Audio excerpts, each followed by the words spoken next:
L'association Sans Limite vous attend samedi 1er février dès 19h aux espaces V de Villepinte avec en invité Aurel Niçoise. La vie fait beau! Aurel Niçoise, grande voix du Gros Cap, venant tout droit de Guadeloupe. Hommage à patrimoine. Vous aimez la tradition, vous aimez le Gros Cap. Un événement exceptionnel aux espaces V de Villepinte, 1 avenue Jean Fourgeau, samedi 1er février, 19h. Prévente sur Bizouk, parking gratuit. Plus d'infos 07 66 99 66 60.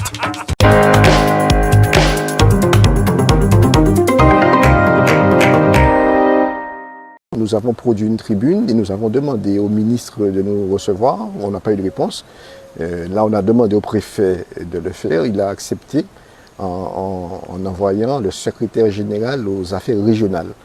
Alors, le premier point, c'est qu'on se félicite énormément de cette rencontre qui s'est passée dans d'excellentes conditions, dans des échanges très francs.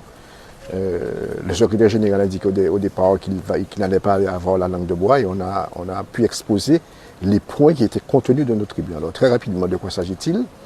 Mais d'abord de dire que sur un certain nombre de questions précises, par exemple le fait que les grands groupes ne produisent pas leur compte, y compris leur compte solidé.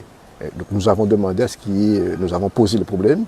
Nous avons posé le problème de la détention exclusive des marques, le fait que par exemple qu'un individu qui veut commercer, un entrepreneur qui veut commercer à l'extérieur se voit renvoyer ici vers un référent. Nous avons posé la question de ce qu'on appelle l'injonction structurelle, c'est le fait que en cas de position dominante, l'autorité de la concurrence peut délimiter l'action d'un entrepreneur. Et puis surtout, il y avait deux questions qui nous préoccupaient particulièrement. C'est la question du bouclier qualité-prix, quels sont les produits, comment ça fonctionne, mais surtout renforcer les moyens pour que ça fonctionne réellement.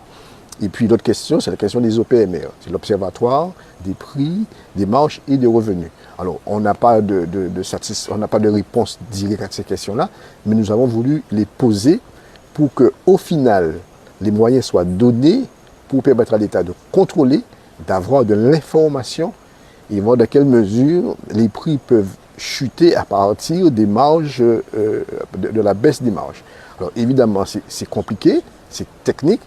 On ne va pas rentrer là maintenant dans ces questions techniques. Ce qui est sûr, c'est que nous avons pris rendez-vous pour que par la suite, nous nous rencontrions régulièrement pour voir comment les choses évoluent. Mais le point de départ a commencé par demander aux représentants du préfet, est-ce que le préfet de la Guadeloupe allait saisir les services de l'État pour faire la lumière sur les pratiques des grands groupes anticoncurrentiels, etc. Cette réunion était faite à la demande donc, du collectif Éthique et démocratie qui avait demandé un entretien que monsieur le préfet de Guadeloupe, qui m'a donc chargé de les recevoir. C'était un échange autour de la problématique de la cherté de la vie. C'était un échange qui s'est très très bien passé. Chacun avait des éléments d'analyse finalement sur les causes et des discussions sur les solutions possibles à cette problématique. Alors nous avons été reçus dans un cadre que je qualifierais de républicain, très courtois, avec lequel nous étions tout à fait à l'aise de part et d'autre, me semble-t-il. Nous avons un certain nombre de choses à expliquer aux autorités préfectorales. Le secrétaire général aux affaires régionales nous a reçus. Nous avons fait passer un certain nombre de points qui me semblent particulièrement importants, à savoir que les moyens semblent parfois manquer aux fonctionnaires de l'État pour avoir des résultats statistiques particulièrement pertinent. Je pense que ce message-là a été entendu, notamment sur la question de l'Observatoire des prix, des marges et des revenus, qui sont avec un seul magistrat pour la présidence de cette OPMR Guadeloupe, Martinique, Guyane. Ça semble quand même un peu limité. Ce serait intéressant que chaque département, chaque collectivité ait un président d'OPMR. C'est un des points, des nombreux points que nous avons soulevés.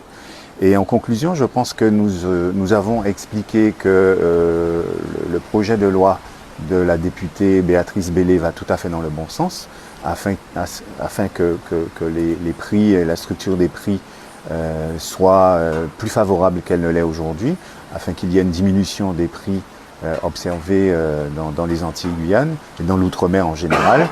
Et nous considérons que ce projet de loi va dans le bon sens, mais nous restons prudents puisqu'il faut que la Chambre haute que représente le Sénat puisse voter ce texte-là qui, en tout cas, va dans le bon sens.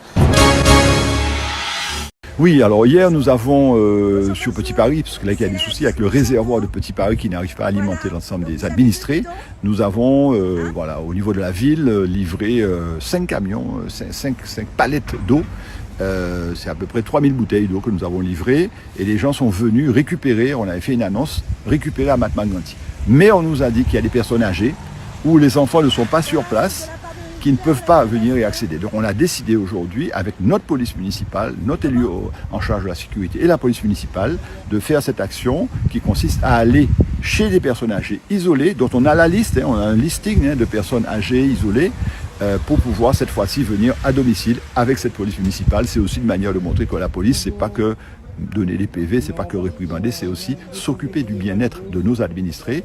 Et c'est ce qui s'est passé ce matin, il y a un bon accueil. Alors il est possible qu'on ait raté ou oublié certaines personnes, qu'elles se vexent pas, qu'elles nous envoient leur numéro de téléphone et nous ferons de nouveau, comment dirais-je, une distribution à domicile pour les personnes âgées via cette police municipale qui fait un gros travail. Alors, bonne nouvelle, il semblerait que l'eau soit revenue dans les robinets, mais on a préféré anticiper parce qu'une fois ça nous est arrivé il y a 3 jours et au cours de journée, de nouveau, la pression a baissé et il fallait encore de nouveau livrer de l'eau. Donc on a préféré anticiper et livrer cette eau le week-end. S'il n'y a pas de coupure, tant mieux. Et s'il y a une coupure, on aura anticipé. Alors nous le disons, nous l'affirmons encore plus en 2025. Plusieurs actions sont prévues. Et avec mon équipe, la priorité c'est le cadre ville à proximité. Organiser un concert, c'est bien. Organiser un festival, c'est excellent. C'est bien pour la culture du pays. Mais le quotidien des gens, c'est là où j'habite.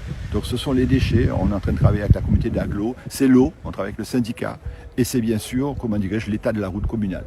Il y a des rues, il faut le dire, des routes communales, notamment du côté de Circonvallation récemment, du côté de Montmazin, on vient de le faire, on l'a fait au Carmel, on l'a fait à Petit Paris, qui depuis 20-25 ans n'avait pas été refaite. Donc là, ce n'est pas boucher trou, c'est refaire complètement la route. Et on est parti sur des années, comment dirais-je, avec cette route en bon état, et ça pour le quotidien des citoyens. Il y a même des infirmières qui me disaient, j'hésite à venir, je dirais, soigner une patiente, parce que l'état de la route fait. Ça, c'est notre priorité, et on a tout un programme qui va être fait sur 1 an, 2 ans, remettre à neuf, je dirais, les routes. Alors, certaines routes sont des routes départementales et nous sommes en train de négocier, notamment au niveau du Carmel, une route départementale pour savoir si le département ne peut pas aussi nous soutenir. Outremernews.fr, le site de l'actualité Outre-mer, 24 heures sur 24 et 7 jours sur 7.